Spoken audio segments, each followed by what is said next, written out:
First question, A, B and C, yes, whatever, yes.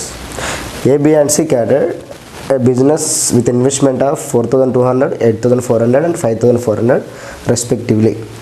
Okay, at the end of the year, they got a profit of 600 rupees and they reinvested their profits in the business at the end of the next year. The ratio which they get their profit is, simple చెప్పండి, ఏబిసిలు వరుసగా 4,200, 8,400, 5,400 పెట్టుబడులతో ఒక వ్యాపారాన్ని ప్రారంభించారు. సరే, సంవత్సరాంతంలో వారికి 6,000 రూపాయలు లాభం వచ్చింది. వారి లాభాలను వ్యాపారంలో తిరిగి పెట్టుబడి పెట్టారు. తదుపరి సంవత్సరంలో వారు పొందే లాభాల నిష్పత్తి ఎంత? మేధావులు అంటే అఫ్కోర్స్ ఇది అంటే మీరు చాలా చూసింటారు మా, వాస్తవానికి సింపుల్ క్వశ్చన్. సింపుల్ క్వశ్చన్ కన్నా సింపులెస్ట్ ఫామ్ ఎప్పుడు అర్థమవుతుంది మీకు అనేది పాయింట్. అసలు యాక్చువల్లీ మనకున్న పాయింట్ ఏంది ఇక్కడ, వాళ్ళ ఇన్వెస్ట్మెంట్ చెప్పిన ఒకసారి నాకు 4,200. మీకు తెలుసు ఇన్వెస్ట్మెంట్ అనేది మా పెట్టుబడులు. ఏ అనే వ్యక్తి 4,200 పెట్టాడు. నెక్స్ట్ బి అనే వ్యక్తి ఎంత పెట్టాడు? 8,400 పెట్టాడు. సో సి అనే వ్యక్తి ఎలా పెట్టాడు మరి లాజికల్గా? 5,400 పెట్టాడు. సరే, మంచిది. మంచిగా మళ్ళీ ప్రాఫిట్ షేరింగ్ రేషియో అంటే లాభాల నిష్పత్తి ఏంటంటే టక్కున ఆన్సర్ చెప్తాం కదా, అవునా కదా? కన్ఫ్యూజ్ అవ్వకండి, లాభాల నిష్పత్తి కావాలి. ఇన్వెస్ట్మెంట్లో రెడీ ఉన్నాయి, ఏ లాభాల నిష్పత్తి ఎవరైనా చెప్తారు, చిన్నపురైనా చెప్తుంది. అదే చిన్నపురం నా పాయింట్ ఏంది, అదే ఎవరైతే డిగ్రీ అయిపోయి ఎస్ఐ కాన్సెప్ట్ ఈవెన్ ఇంటర్ప్లేన్ సో నో ప్రాబ్లం. ఇక 0 0 0 0 గెట్ క్యాన్సిల్. ఏ టేబుల్ తీసుకుందాం మనం? 84 ఉంది, 54 ఉంది, కానీ లాజికల్గా చాయిసెస్ ఇవ్వర్స్ 6 టేబుల్ తీసుకుందాం. 6 7 42, తర్వాత 6 14 ఎస్ 6 14 ఇంకా 6 9 54. ఇది బేసిక్ ఉండే స్టోరీ. ఇది ఎప్పుడు చెప్పండి? కోర్స్ ఆన్సర్ ఇదే, తర్వాత విషయం. ఆన్సర్ ఇట్లా ఎందుకు వచ్చిందో ఇవ్వాలి ఫస్ట్. ఆన్సర్ ఇదే మరి రాసుకోండి, ఎందుకు వచ్చింది అట్లా మరి. సార్ అక్కడ ప్రాఫిట్స్ డిస్ట్రిబ్యూట్ చేసి వాళ్ళకి వంచిన తర్వాత మళ్ళీ ప్రాఫిట్ షేరింగ్ రేషియో కనుక్కోవాలి కదా. మరి ఇదే ఆన్సర్ అంటే ఏంది? కోర్స్ చాలామంది ఇట్లా చెప్తారు, ఇదే ఆన్సర్. ఓకే, ఎందుకు వచ్చింది మరి? సోర్స్ ఆఫ్ మ్యాథ్స్ కావాలి కదా, అది మిస్ అయితే మాత్రం మొత్తం పోయినట్టే. రైట్, బాగా అర్థం చేసుకోండి. మనం ఎలా రేషియో ఇది అని డిసైడ్ చేస్తాం, ఆ ఎక్స్పెరిమెంట్ మనకు ఉండాలి కదా. నిజానికి మీరు ఎగ్జామ్ రాసేటప్పుడు ఇదే ఆన్సర్ అని చెప్పడానికి రాదు, ఎందుకంటే ముందు ఆ ప్రాఫిట్ని డిస్ట్రిబ్యూట్ చేస్తారు కదా మీరు. అంటే లాజికల్గా ఎంత ఇచ్చాడు? మా ప్రాఫిట్ 6,000 ఇచ్చిండు. ఎస్, 6,000 రూపాయలను ఈ రేషియోలో నిష్పత్తి అంటే ఈ నిష్పత్తిలో విభజించి అలాగ వంచిన తర్వాత మళ్ళీ రేషియో కనుక్కోవాలి. అంటే మామూలుగా ఆలోచించండి. ఇక 7 + 14 21 20 + 30 పార్ట్స్. ఇక 30 పార్ట్స్ అంతేనా? 14 + 30 పార్ట్స్ వాల్యూ ఎంత ఇచ్చాడు? 6,000 ఇచ్చాడు. 30 పార్ట్స్ వాల్యూ 6,000. బాగా అబ్జర్వ్ చేయండి మా క్వశ్చన్. 30 పార్ట్స్ వాల్యూ 6,000 అయితే ఇక 1 పార్ట్ అయితే తెలుసుకొని ఇక మొత్తం చేద్దాం, ప్రయత్నం అంతా చేద్దామని కాదు, నా వింగ్ చెప్తున్నాను. 3 1 200. ఎవ్రీ పార్ట్ వాల్యూ ఎంత? 200. యాక్చువల్గా అయితే మనం అందరం చేసేది ఇదే. మనందరం అంటే ఎవరైతే కొత్త ఫ్రెష్గా ఎగ్జామ్ రాస్తారో వాళ్ళందరూ చేసేది ఇట్లా చేస్తారు. ఇది 200 7 2 1400 ప్లస్ నెక్స్ట్ 14 2 2800, తర్వాత ఏందమ్మా 9 2 జనరల్గా ఆలోచించండి 6,000. సో 2800 తర్వాత 9 2 1800. ఇలా ఇది ఏం చేయాలి తెలుసా? ఇట్లా డిస్ట్రిబ్యూట్ చేయొద్దు, ఇది దాన్ని కలపాలి. అదే బాధ అంతా. అచ్చా ఇలా ఉన్న ఇన్వెస్ట్మెంట్లకి అంటే పెట్టుబడులకు ఇలా ప్రాఫిట్లు వస్తాయి, ఇవి కలిపి అప్పుడు రేషియో కనుక్కోవచ్చు. ఇంత పెద్ద చరిత్ర చూడండి. సరే, 1,400 4,200 కలిపండి. మా ఎగ్జాంపుల్ చెప్పింది అంతా అవసరం లేదు, సోది ఇదంతా. సోది అని కాదు, మీ ఐక్యూ లెవెల్ చెక్ చేస్తున్నాడు కదా. ఈ ఒక్క క్వశ్చన్తో రియలైజ్ అవ్వండి మనం ఎట్లా ఉండబోతుంది, మన స్టోరీ ఎట్లా ఉండబోతుంది. Okay, no problem. ఈ 1400 4,200కి యాడ్ చేస్తే ఏమవుతుంది సార్? సింపుల్గా సార్ 5,400 5,600 ఇక సంథింగ్ పెట్టి కట్ చేస్తాం. ఇట్లా కట్ చేసినా ఇంకేమొస్తుంది తెలుసా? 7:14:9 వస్తుంది. ముందు ఏం చేయాలి మీరు? The best point is what? So 7 + 14 + 9 మొత్తం పార్ట్స్ వాల్యూ ఈ ప్రాఫిట్ని డిస్ట్రిబ్యూట్ చేయాలి, లాభాన్ని డిస్ట్రిబ్యూట్ చేసి ఆ లాభాన్ని వీటికి కలిపేసి మళ్ళీ రేషియో కనుక్కోవాలి, మళ్ళీ గిడికి వస్తుంది. మరి అట్లా వచ్చినప్పుడు ముందే డైరెక్ట్ చెప్పేసి సార్ 7:14:9 అంటే ఎందుకు అట్లా వస్తారో తెలియాలి కదా మరి మీకు. ఆరిజిన్ తెలియకుండా వస్తారంటే బాగా వావ్ సూపర్, ఏంది సూపర్, ఎందుకు వస్తారు అట్లా? కారణం ఏంటి చెప్తా వినండి. Be careful, be alert. ఇప్పుడు జనరల్ ఆలోచన 4,200 8,400 5,400 రైట్. 7:14:9 రేషియోలో ఏ ప్రాఫిట్ అయినా డిస్ట్రిబ్యూట్ చేయాలి కదా, అవునా కాదా? ఎస్.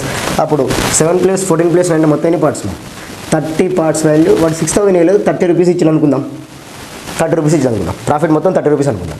అప్పుడు మీరు 30 పార్ట్స్ వాల్యూ 30 రూపీస్ అంటే 7 పార్ట్స్ వాల్యూ + 7 కలపాలి, ప్రాఫిట్ కలపాలి, ఇది ఇన్వెస్ట్మెంట్కి.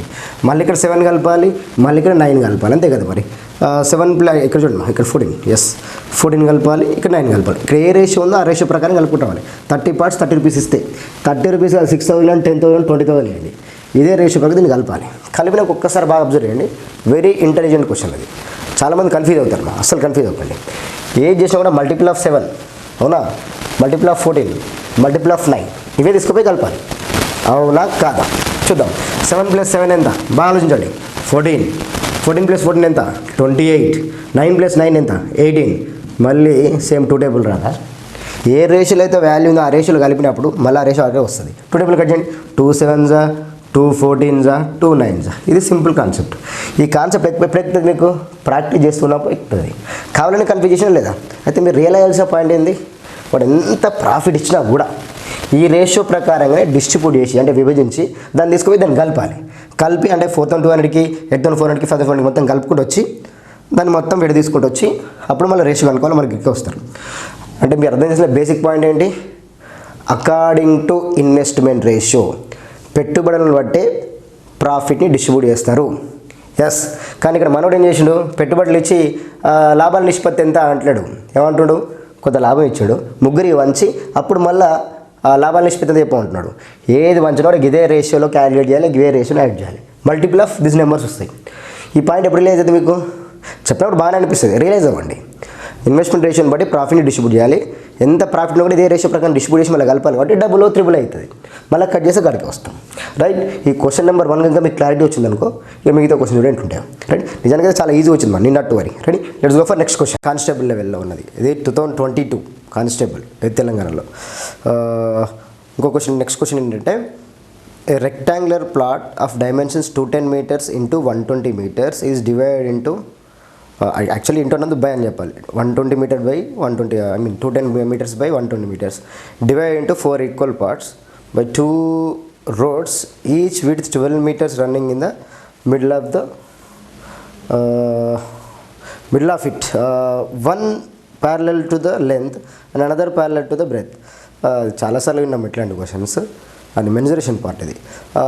Then the area of the each part is in square meters. Each part okay 210 మీటర్లు బై 120 మీటర్లు కొలతలు గల ఒక దీర్ఘచతురస్రాకారపు స్థలం యొక్క పొడవు వెడల్పులకు సమాంతరంగా ఉంటూ అంటే ప్యారలల్గా ఉంటూ స్థలానికి మధ్యగా వెళ్తున్న 12 మీటర్ల వెడల్పు గల 2 రోడ్లు ఆ స్థలాన్ని 4 సమాన భాగాలుగా విభజిస్తున్నాయి.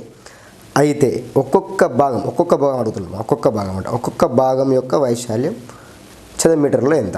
రైట్, గుడ్, బాగానే ఉంది క్వశ్చన్. ఏంటంటే సింపుల్గా ఆలోచించండి. ఫస్ట్ మీరు డయాగ్రామ్ అర్థం చేసుకోండి. ఎంత దాని యొక్క విడ్త్ ఎంత ఉందంట? Area 210 by 120. ఎస్, బాగా ఆలోచించండి. ఒక దీర్ఘచతురస్రాకారం అంటే లాజిక్గా ఆలోచించండి. ఇంగ్లీష్లో అయితే రెక్టాంగిల్ అంటాం, తెలుగు మీడియం అసలు కన్ఫ్యూజ్ కాకండి.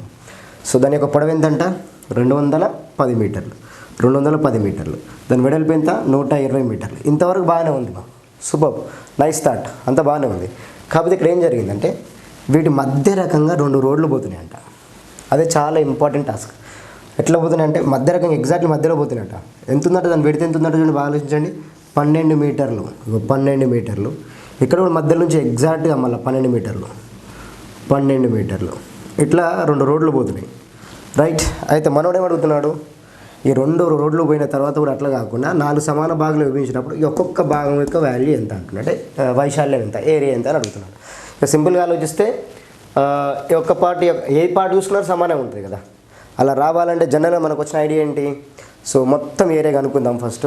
మొత్తం ఏరియా కనుక్కొని, అంటే ఈ మొత్తం ఏరియా అంటే ఎట్లా కనుక్కుంటాము? అసలు ఈ రోడే లేదనుకో, ఈ రోడ్ లేకపోతే టక్నే చేస్తాం కదా మనం. ఎట్లా చేస్తాం చెప్పండి? వైశాల్యానికి ఫార్ములా ఏంది? సో మళ్ళీ ఫార్ములా ఏంటంటే అంటారా, ఇది ప్యూర్ మ్యాథ్స్కి related, very nearly pure maths కదా. సో మనకు దీర్ఘచతురస్రానికి వైశాల్యానికి సూత్రం ఏంది? దీర్ఘచతుర వైశాల్యానికి సూత్రం ఏంది? పొడవు ఏంటో వెడల్పు. అవునా? లాజికల్గా ఆలోచిస్తే ఇంకా నిజం చెప్పాలంటే పొడవు ఎంత ఉందమ్మా? 210 ఉంది. ఇది లెంత్.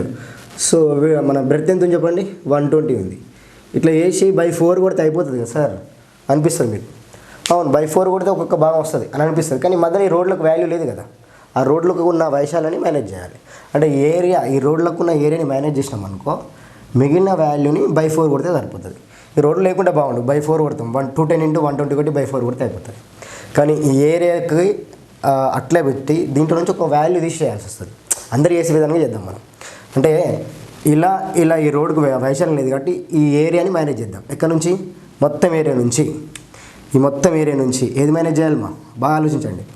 ఈ ప్లస్ సింబల్ అంటే ఏంది, ఇదొకటి ఈ సింబల్, తర్వాత ప్లస్ ఈ సింబల్, ఇది మైనస్ చేద్దాం అనిపిస్తుంది. కానీ ఇక్కడ ఒక చిన్న థాట్ ఉంది. ఎంత థాట్ అంటే ఇట్లా కౌంట్ చేసినప్పుడు ఈ మిడిల్ పార్ట్ చూడండి, మిడిల్ పార్ట్ ఇటు పోయేటప్పుడు కౌంట్ అయింది, మళ్ళీ ఇట్లా వచ్చేటప్పుడు కూడా మళ్ళీ కౌంట్ అయింది, అంటే డబల్ కౌంట్ అయింది స్టోరీ. ఇటు చూసిన 12 ఉంటుంది, ఇటు చూసిన 12 ఉంటుంది కదా. అంటే లోపల లాజికల్గా చతురస్రం అంటే స్క్వేర్ ఉంది ఈ స్క్వేర్ డబుల్ కౌంట్ అవుతుంది కదా. అచ్చా ఈ ప్లస్ సింబల్తో ఆ ఏరియా ఇది ఖాళీ ప్లేస్ ఏరియా అంటే రోడ్ల ఏరియా రాదు, దానికి మైనస్ ఏం చేయాలి, ఈ 2 ఏరియాస్ నుంచి సపరేట్ ఏరియాస్ నుంచి ఈ స్క్వేర్ ఏరియా మేనేజ్ చేయాలి. 12 × 12 మేనేజ్ చేయాలి. ఇది ఎంత ఉంది 12 × 120, ఇది వచ్చేసి 210 ఇదైతే 12 అండి. అంటే ఈ 2 ఏరియాల నుంచి ఈ ఏరియా మైనస్ చేసి అది టోటల్ ఏరియా నుంచి మైనస్ చేసి /4 కొడితే /4 కొడితే స్టోరీ కథ. అయితే ఇంత స్టోరీ చేయడానికి ఎంత టైం పడుతుంది వచ్చి మొత్తం ఏరియా కనుక్కున్నాం, ఈ ప్లస్ సింబల్ ఏదనుకొని ఆ ఏరియా కనుక్కొని దాంట్లోకి వెళ్ళి ఈ ప్లస్ సింబల్ ఏరియా మైనస్ చేయాలంటే ఈ ఏరియా ఇది డబల్ కౌంట్ అయింది, ఇంకోసారి మైనస్ చేసి ఒరిజినల్ ఏరియా కనుక్కొని దీంట్లోకి వెళ్ళి ఏరియా మైనస్ చేసి /4 ఎందుకు కొడుతున్నా, /4 ఎందుకు కొడుతుంటే ప్రతి పార్ట్ వాల్యూ కావాలంటే కదా. ఇట్లా చేసుకుంటూ పోతే ఆన్సర్ వస్తుంది అంటే జస్ట్ ఎట్లా చేయాలి ఇప్పుడు జనరల్గా అయితే 210 × 120 రైట్, మైనస్ ఇక్కడ 12 × 210 ప్లస్ 12 × 120 మైనస్ 12² అంటే 144. ఇట్లా వేసి /4 కొట్టుకుని ఇట్లా వెళ్ళిపోతూనే ఉండాలి. సో అప్పుడు మీకు ఆన్సర్ వస్తుంది. ఎంతో కొంత ఆప్షన్స్ బట్టి మీరు వెళ్ళిపోవచ్చు, ప్రాబ్లం లేదు. ఇది బేసిక్ ఉండే ఐడియా. సో చాలామంది 90% స్టూడెంట్స్ అంటే పాయింట్ ఏంటంటే వాళ్ళ అప్రోచెస్ బట్టి 90% మా స్టూడెంట్స్ ఇలానే ప్రాక్టీస్ చేస్తుంటారు. కాబట్టి మీరు అందరూ వాళ్ళకంటే కొద్దిగా డిఫరెంట్గా ఆలోచించండి. అంటే అతి తక్కువ టైంలో ఎలా డీల్ చేయొచ్చు సిచ్యువేషన్ని కొంచెం బ్రిలియంట్గా ఆలోచించాలి. లాజికల్ వేతో మీరు వెళ్ళారనుకోండి మీకు టైం సేవ్ అవుతుంది కదా. That's my intention right. A situation అయినా సరే యాప్టిట్యూడ్ పార్ట్కి రాగానే మైండ్లోకి రావాల్సింది మీ ఐక్యూ లెవెల్ పీక్ లెవెల్లో ఉండాలి. సో అందరిలాగా నువ్వు ఆలోచించినప్పుడు వాటిలో బాగానే అవుతావు కదా. సో వాళ్ళని దాటుకొని రావాలంటే డిఫరెంట్గా ఆలోచించాలి కదా. That's my intention. డిఫరెంట్ అంటే బేస్డ్ ఆన్ యూనివర్సల్ ఫ్యాక్ట్సే కదా. ఆ ఫ్యాక్ట్స్ తీసుకొని వెళ్ళాలి నువ్వు. అయితే నేను చెప్తా వినండి ఇక జాగ్రత్తగానే. మై అప్రోచ్ ఈజ్ వాట్, ఇదంతా సోది కాదు కానీ అట్లా ఎవరైనా చేస్తారు వేరే విషయం. పాయింట్ ఏంటంటే ఒక్క పార్ట్ చూడండి, ఒక్క పార్ట్ ఏరియానే కావాలి నాకు. ప్రతి పార్ట్ అంటే ఇట్లా అన్ని పార్ట్లు సేమ్ ఉంటాయి కదా. ఈ ఏరియా కావాలి నాకు. ఎస్, ఈ ఏరియా కావాలన్నప్పుడు బాగా ఆలోచించండి ఈ మొత్తం లెంత్ ఎంత ఉంది 210. ఈ రోడ్ లేకపోతే 210/2 కొడితే బాగుండు కదా. ఇది మొత్తానికి ఈ లెంత్ పొడవు 210/2 కొడితే బాగుండు. కానీ ఈ మధ్యలో ఈ ప్లేస్ వచ్చే ప్రాబ్లం అవుతుంది మనకి. అప్పుడు మీరేం చేయాలి తెలుసా? ఏం చేయాలి అంటే సింపుల్ ఐడియా. ఎట్లా చూడండి, ఇప్పుడు మొత్తం 210 ఉంది, ఇటు 120 ఉంది కదా. ఇవన్నీ నాకు అవసరం లేదు, ఈ ఒక్క ముక్క కావాలి. ఈ ఒక్క ముక్క కావాలంటే మీరు ఏం చేయాలి తెలుసా? మొత్తం దీని పొడవు ఎంత ఉందమ్మా? 210 ఉంది దీని పొడవు. ఆ 210లో ఈ 12 వేస్టే కదా, ఇది మనకి యూజ్లెస్. ఆ 12 మైనస్ చేద్దాం, అవునా? ఎప్పుడైతే ఈ 210 నుంచి 12 మైనస్ చేసామో మళ్ళీ 210 నుంచి 12 మైనస్ చేసామో అప్పుడు ఏం మిగులుతాయి? ఈ ముక్క టోటల్ లెంత్ అంటే ఈ పొడవు ఈ 12 లేకుండా మిగులుతుంది. అప్పుడు /2 కొడితే ఏమొస్తుంది? /2 కొడితే ఈ పొడవు వస్తుంది, లేదా ఈ పొడవు అని వస్తుంది. రైట్. మళ్ళీ మొత్తం 210లో 12 కట్ చేసిన దానికి వాల్యూ లేదు. ఆ కట్ చేసిన వాల్యూ పోయినాక /2 కొడితే రెండింటి యొక్క పొడవు వేరువేరుగా వస్తుంది. దీని పొడవైందే, దీని పొడవైందే. ఈ ముక్క పొడవైనా గిదే, ఈ ముక్క పొడవైనా గిదే. ఇది 210 - 12/2. గుడ్ వచ్చింది. తర్వాత ఏం చేయాలి తెలుసా? మళ్ళీ ఇట్లా అయిపోయిన తర్వాత మరి కింద కూడా సేమ్ స్టోరీ కదా. ఈ 12 మైనస్ చేయండి, 120 కదా. 120లోకి వెళ్ళి జాగ్రత్తమ్మ, 120లోకి వెళ్ళి ఈ 12 కట్ చేస్తే ఓకే, 12 కట్ చేసిన 120కి వెళ్ళి 12 కట్ చేస్తే మిగిలింది ఈ 2 కలిపే కదా. దాని /2 కొడితే ఏదో ఒక ముక్క వస్తుంది కదా. ఈ ముక్క అయినా వస్తుంది. నాకు ఈ ముక్క గురించి మాట్లాడుతున్నాను. ఇక్కడ ఎంత వచ్చింది మా 210 - 12/2. ఇక్కడ ఈ పొడవు ఎంత వచ్చింది? 120 - 12/2. ఈ ముక్క పొడవు వెడల్పు లెంత్ బ్రెడ్త్ వచ్చేసింది. ఆ రెండింటిని మల్టిప్లై చేసుకుంటే అయిపోదా? Single step answer. ఇంటూ కొట్టేసాను కథం. లెంత్ వచ్చింది, బ్రెడ్త్ వచ్చింది, ఈ పర్టికులర్ ఏరియాకు వాల్యూ వస్తుంది. ఇక మొత్తం ఏరియా కనుక్కొని మైనస్ సోది పెడతా అంటే టైం వేస్ట్. మీ ఐక్యూ లెవెల్స్ లో లెవెల్లో ఉన్నట్టు. సో బీ కేర్ఫుల్ మా, be unintelligent, don't waste your time. Okay, 210 - 12 ఇక ఎంత వస్తుంది మీకు తెలుసు కదా, అంత చెప్పాల్సిన అవసరం లేదు. సరిగా మన రెస్పాన్సిబిలిటీ కూడా చెప్పాలి కదా, తప్పదు కదా. ఇప్పుడు 10 కట్ చేయండి, 200 - 198. 198/2 కొట్టాలి. మళ్ళీ ఈ 198 వచ్చిన తర్వాత కూడా మళ్ళీ /2 కొట్టాలి కదా. /2 ఇట్లా కామన్ ఉంది కదా. సరే మీ కంఫర్ట్ కోసం 198/2 ఇంటూ ఎందుకు కొడతాం, ఇది లెంత్ ఇది బ్రెత్ కాబట్టి పొడవు వెడల్పు కాబట్టి రెండింటి మల్టిప్లై చేస్తాం అంతే. సో ఇక్కడ అట్లా 10 పోతే 110 వస్తుంది, మళ్ళీ 2 పోవాలి కాబట్టి 108/2 రైట్. ఇక 2 టేబుల్లో కట్ చేసుకోవచ్చు, అది వేరే విషయం. ఇంటూ కొట్టేస్తే ఇంకా దీన్ని మీరు మల్టిప్లై చేయండి, దీన్ని ఆఫ్ చేయండి మా. 190 ఆఫ్ 180 ఆఫ్ అంటే 200 ఆఫ్ అంటే ఎంత అయితే మరి జనరల్గా 200 ఆఫ్ అంటే 100 వస్తుంది. మరి 190 ఆఫ్ కాబట్టి 99 వస్తుంది, అవునా కదా. 99 ఇంటూ 108/2 54. ఇది బేసిక్ ఉండే ఐడియా, దట్స్ ఇట్. సో ఇట్లా 99 54 చాలా ఈజీగా మల్టిప్లై చేసి చెప్పిన ఆల్రెడీ. ఇది బేసిక్స్లో ఉన్నాయి, మన యూట్యూబ్లో ఉన్నాయి, చూసుకోండి మీరు. సో 54 100 టైమ్స్ అయితే ఏమొస్తుంది 5400 ఎస్ఆర్ నో. కాకపోతే 100 టైమ్స్ తీసుకొని -54 చేయాలి కదా, అదే కదా కాన్సెప్ట్. దీన్ని ఏం చేస్తే నేను మన లాజిక్ ప్రకారం 100 - 1 అంట ఈ స్టోరీని.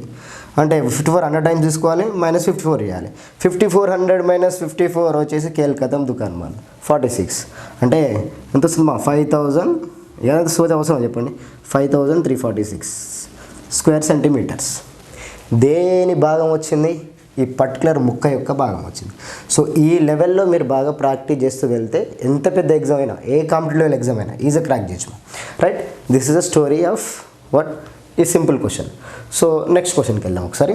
ఐ హోప్ అర్థమైంది అనుకుంటే, అర్థం కాకపోతే మళ్ళీ చూడండి బా. సో అనవసరంగా ఇట్లా ప్లస్ సింబల్ మేనేజ్ చేసి టోటల్ ఏరియాలోకి వెళ్ళి అనవసరం కన్ఫ్యూజ్ కాకండి, టైం వేస్ట్ కదా, లెందీ పార్ట్ అవుతుంది. అట్లా కాకుండా సింగిల్ స్టెప్లో కొట్టేసేయాలి. ఎట్లా మొత్తం 12 కట్ చేసిన, ఇక్కడ 12 కట్ చేసిన, రైట్. 12 కట్ చేసి బయట కొట్టేసుకుంటే పర్టికులర్ ముక్క వచ్చేస్తుంది, అదే రెక్టాంగిల్. ఈచ్ రెక్టాంగిల్ వాల్యూ అడిగింది కదా, ఆ చిన్న ముక్క యొక్క వైశాల్యం అడిగింది కదా. అట్లా అర్థమైంది అనుకుంటా. ఒకసారి పాజ్ చేయండి, మళ్ళీ రివ్యూ చేసుకుంటారండి బా, ఈజీ ఉంటుంది. నెక్స్ట్ క్వశ్చన్ చూడడం అదే మెన్సురేషన్లో simple point. Yes, very interesting మా. For a square, okay, for a square the length of the sides and diagonals are equal to the diameters of two unequal circles. The ratio of the areas of the smaller circle and the larger circle is nice.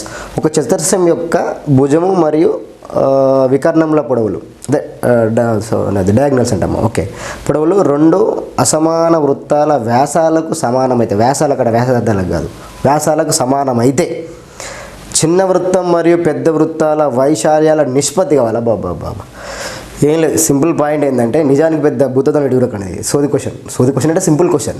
నా point సోది అంటే ఇవన్నీ వివరించడం కాదు అక్కడ point. మీ IQ levels వాళ్ళు check చేస్తున్నారు కదా, దాన్ని బట్టి చాలా ఈజీ అని చెప్పడం నా ఇంటెన్షన్. ఓకే, చాలా సింపుల్. ఏమన్నాడు ఇక్కడ క్లియర్గా, for a square the lengths of the side and the diagonals are equal to the diameters of the unequal circles. సరే, మంచిది. స్క్వేర్ అంటే లాజికల్గా ఆలోచించండి. స్క్వేర్ అంటే ఏంది మా, చతురస్రం యొక్క పొడవు అంట. అంటే పొడవు కాదు, ఏ భుజమైనా సమానం. చతురస్రం అంటే మీనింగ్ ఏంది, అన్ని భుజాలు సమానం. ఈ భుజం ఏనే అనుకుందాం, మనకు తెలియదు కాబట్టి. All sides are equal. Perimeter అంటే 4a అంటాం, వైశాల్యం అంటే a² అంటాం, a × a. అదంతా మనకు అవసరం లేదు. కాకపోతే ఈ భుజం ఉంది కదా, ఈ భుజం అంట ఒక చిన్న సర్కిల్కి, ఈ భుజం అంటే ఈ పర్టికులర్ ఏదైతే పొడవు ఉందో, ఈ లెంత్, ఈ సైడ్ ఒక చిన్న సర్కిల్కి మొత్తం వ్యాసం ఉంటుంది, d అంటారు. ఇది మొత్తం ఏ అంట, ఇది మొత్తం ఏ అంట. కానీ నాకు రేడియస్ కావాలి కదా. ఏరియా ఆఫ్ సర్కిల్ ఏంది మా, πr² కదా, πr² కదా. దాన్ని r కావాలి. r అంటే డీలో సగం ఉంటుంది, r అంటే a/2. ఇది ఒక ఫార్మాట్. కాకపోతే దీని డయాగ్నల్ వస్తుంది కదా, దీని డయాగ్నల్ అంటే వ్యాసం ఇట్లా. మరి ఇది ఎట్లా అంటే d ఎట్లా అనుకుంటాం. అకార్డింగ్ టు పైథాగరస్ ఏం చెప్పాడు మనకు, a² + a² = d². d² d అంటే ఈ d వేరు మా, d² = a² + a² అని చెప్పాడు. అంటే లాజికల్ d = ఏంది, √2a కదా. ఎస్, అది ఇంకో పెద్ద సర్కిల్కి వ్యాసం అంట. దీనికంటే పెద్దగా ఉంటుంది కదా లాజికల్గా. ఇదంతా మొత్తం ఎంత, √2a కదా, ఇదే కదా √2a. ఇది మొత్తం ఈ √2a అనేది మొత్తం వ్యాసం. బట్ దీన్ని రేడియస్ కావాలి నాకు, ఇది దాన్ని R² అనుకుందాం. ఓకే, R² అనుకుందాం, జస్ట్ మన కంఫర్ట్ కోసం. ఈ R వాల్యూ అంటే ఏం చేయాలమో, ఇది √2a/2 వేయాలి. ఈ r వచ్చింది, ఈ రెండింటి యొక్క ఏరియా రేషియో కావాలి.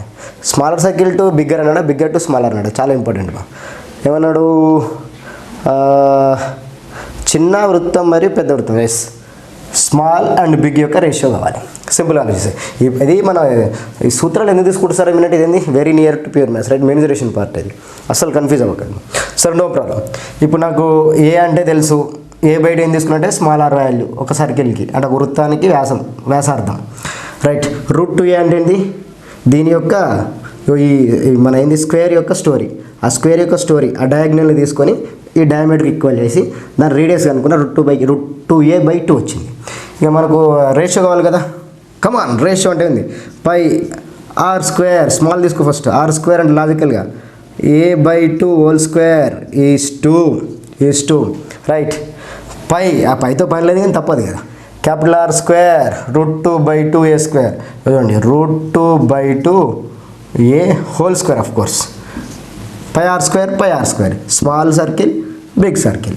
ఇక పైలో క్యాన్సర్ అయితే రాయను, ఎగ్జామ్ నేను రాయను ఇవన్నీ, బట్ మీకు అర్థం కావడానికి చెప్తున్నాను. ఓకే, a²/4, ఓకే a²/4 అంటే ఇప్పుడు ఈజ్ ఈక్వల్ ఇది ఇంత √2² అంటే వస్తుంది 2, a²/4, ఈ 4కి అసలు వాల్యూ లేదు రైట్, a²కి అసలు వాల్యూ లేదు కదా, లాజికల్గా ఆన్సర్ చెప్పాలి 1:2 అయిపోయి కేల్ కథం దుకాన్ బంద్, make it simple. So right, of course simple క్వశ్చనే, బట్ ఈ క్వశ్చన్కి ఇలా కనెక్ట్ అవ్వడం ఎట్లా వస్తుంది అంటే మీకు మొత్తం సబ్జెక్ట్ తెలుసుకోవాలి కదా, అంటే very near to pure maths right, that's intention. ఎప్పుడైనా గుర్తుపెట్టుకోండి, అంటే మీరు బాగా అర్థం చేసుకోవాలి, బీటెక్లో ఉండే మ్యాథ్స్ వేరు, ఎంఎస్సీలో ఉండే మ్యాథ్స్ వేరు. బీటెక్ని ఎంఎస్సీని కంపేర్ చేయదు మ్యాథమెటిక్స్ పరంగా. BTech is nothing but technical field right, usage of maths. ఈ ఎంఎస్సీకి వచ్చేసరికి ఏం జరుగుతుందంటే ఎక్స్పెరిమెంట్స్ ఆన్ మ్యాథ్స్లో ఎక్స్పెరిమెంట్ చేయడం అనేది ఎంఎస్సీ లెవెల్. బీటెక్ ఏంటంటే దాని అవుట్పుట్ని ఎట్లా వాడాలనేది point, that the main intention అన్నట్టు రైట్. దేని వింగ్ అదే బీటెక్, సో లాజికల్గా technology, set MSc science, source of maths. So ఇది very related to MSc level. Okay, that the main issue.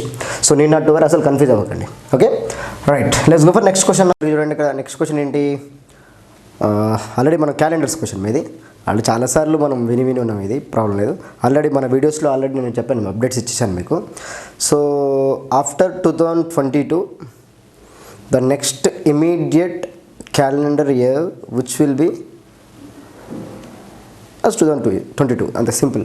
అంటే 2022 సంవత్సరానికి యథాతథంగా ఉండే క్యాలెండర్ ఇంకో వేరే సంవత్సరంలో, అంటే ఈ 2022 తర్వాత మళ్ళీ ఏమొస్తుంది, 2022 తర్వాత అంటే ఇప్పుడున్న క్యాలెండర్ మళ్ళీ ఎప్పుడు వాడచ్చు, ఏ సంవత్సరంలో వాడచ్చు నెక్స్ట్ అనేది క్వశ్చన్.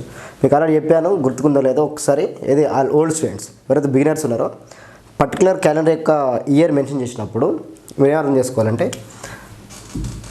ఆ పర్టికులర్ 2022 అనేది లీప్ ఇయరా, నాన్ లీప్ ఇయరా, లేదా నెక్స్ట్ టు లీప్ ఇయరా. నెక్స్ట్ టు లీప్ ఇయర్ అంటే లీప్ ఇయర్ తర్వాత ఇయరా, నెక్స్ట్ లీప్ ఇయర్ అంటే మీనింగ్ 2004 తర్వాత ఏమొస్తుంది 2005 అనేది నెక్స్ట్ లీప్ ఇయర్ కదా, లీప్ ఇయర్ తర్వాత వచ్చేది 2005 అవుతుంది. కానీ 2022 అంటే దానికంటే ఉంది 2021 ఉంది, ఆ నెక్స్ట్ లీప్ ఇయర్ కాదు, ఇది ఆర్డినరీ ఇయర్, లీప్ ఇయర్ కూడా కాదు. ఎస్కి బాగా అనమాట. ఈ 3 వేరియేషన్స్ చాలాసార్లు చెప్పాను, సరే చెప్పేస్తున్నాను నిన్నట్టు మరి. ఇప్పుడు లీప్ ఇయర్ అనుకో, ఫర్ ఎగ్జాంపుల్ 2024 లీప్ ఇయర్ అనుకోండి. ఈ లీప్ ఇయర్ మళ్ళీ రిపీట్ కావాలంటే 28 ఇయర్స్ పడుతుంది. లీప్ ఇయర్ క్యాలెండర్ మళ్ళీ రిపీట్ కావాలంటే నెక్స్ట్ 28 ఇయర్స్కి, అంటే 2024 + 28 యాడ్ చేయండి, ఆ ఇయర్లో వాడచ్చు లీప్ ఇయర్ అయితే. నార్మల్ ఇయర్ అనుకో 2003 అనుకోండి, 2003 అంటే ఇది నెక్స్ట్ లీప్ ఇయర్ అయితే కాదు, లీప్ ఇయర్ కాదు, నార్మల్ ఇయర్ అయినప్పుడు +11 ఇయర్స్కి వాడదాం, గది సింపుల్ 11 ఇయర్స్కి. ఆర్డినరీ క్యాలెండర్ అయితే 11 ఇయర్స్ తర్వాత వస్తుంది, అంటే 2003కి 11 ఇయర్స్ యాడ్ చేయండి, సో 2023 అట్లా. అలానే సేమ్ లీప్ ఇయర్ అయితే 28 ఇయర్స్కి వస్తుంది. మళ్ళీ ఒకవేళ నెక్స్ట్ లీప్ ఇయర్ అంటే ఇప్పుడు 2005 ఉంది అనుకోండి, 2005 కంటే ముందే ఉంది 2004 లేదా, అంటే 2004 కంటే నెక్స్ట్ ఉంది కాబట్టి అప్పుడే ప్రాబ్లం, +6 ఇయర్స్ అన్నట్టు. 6 ఇయర్స్ 2005 మళ్ళీ ఎక్కడ వాడచ్చు అంటే 2011లో వాడచ్చు అట్లా అన్నట్టు. కానీ మనకి ఇచ్చిన ఇయర్ ఏంది, very interesting year right, 2000 not 2000 అదే 2022, అంటే ఈ ఇయర్దే కదా, ఈ ఇయర్ది మళ్ళీ ఎప్పుడు వాడచ్చు అన్నాడు. ఇది నెక్స్ట్ లీప్ ఇయర్ కాదు, ఇట్లాంటిది కాదు, పోనీ లీప్ ఇయర్ కాదు, ఆర్డినరీ ఇయరే కదా, +11 ఇయర్స్ యాడ్ సరిపోతుంది, వెళ్ళిపోతుంది. 2022 + 11 2033, అదే ఆన్సర్ 2033. సో ఇది నేను క్యాలెండర్స్లో క్లియర్ ఎక్స్ప్లెయిన్ చేశాను నిన్నట్టు మరి right. This is the basic story of what calendars. Of course particular date ఇచ్చినప్పుడు దాని డేట్లో కనుక కూడా చెప్పాను. అఫ్కోర్స్ నెక్స్ట్ క్వశ్చన్ అదే ఉన్నట్టుంది, చూద్దాం right. Let's start one more question.